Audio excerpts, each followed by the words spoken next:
Les pilotes poussent pour l'adoption d'un calendrier alternatif en Formule 1. Ce serait avoir le meilleur des deux mondes, selon eux. Il y a tellement de week-ends dans l'année, je ne sais pas, peut-être qu'aller sur un circuit une année sur deux pourrait être une option, estimait Vettel. Russell est également pour cette solution, qui permettrait de sauver son Silverstone. Circuit lui aussi menacé du calendrier. Les temps changent et le sport évolue. Évidemment, il faut garder certains des circuits historiques, mais ils doivent être intéressants pour tout le monde. Tant que nous gardons Silverstone, en tant que circuit historique, c'est probablement celui dont on peut dire qu'il doit rester au calendrier, pas seulement parce que le sport auto est principalement basé au Royaume-Uni et que toutes les équipes y sont présentes. Mais évidemment, si on avait un calendrier rotatif, on change le circuit tous les 2 ans, vous pourriez obtenir le meilleur des deux mondes. Donc nous devons rester ouverts d'esprit.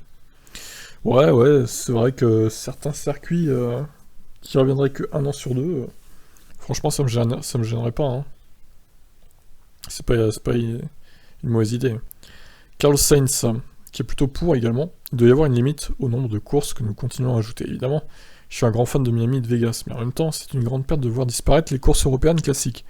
J'espère qu'à l'avenir, nous pourrons trouver un compromis pour que les courses qui ne peuvent pas se permettre de figurer au calendrier chaque année, année après année, puissent y figurer une fois tous les 2 ans, ou une fois tous les 3 ans. Enfin, Alonso accueille chez Alpine volontiers l'arrivée au calendrier de nouveaux circuits, comme Las Vegas, mais l'Espagnol se dit aussi inquiet par le nombre exponentiel du Grand Prix au calendrier.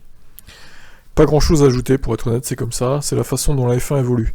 Donc nous acceptons, il y a des points positifs, amener la F1 dans de nouveaux pays et découvrir ces nouvelles courses. Las Vegas, par exemple, ça va être très excitant à Miami, ce genre de week-end.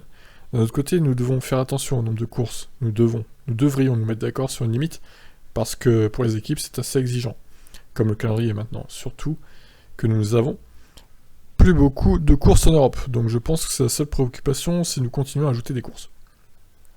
Ok, bon, on va voir comment le calendrier sera organisé dans les prochaines saisons. Je vous laisse réagir. Ciao.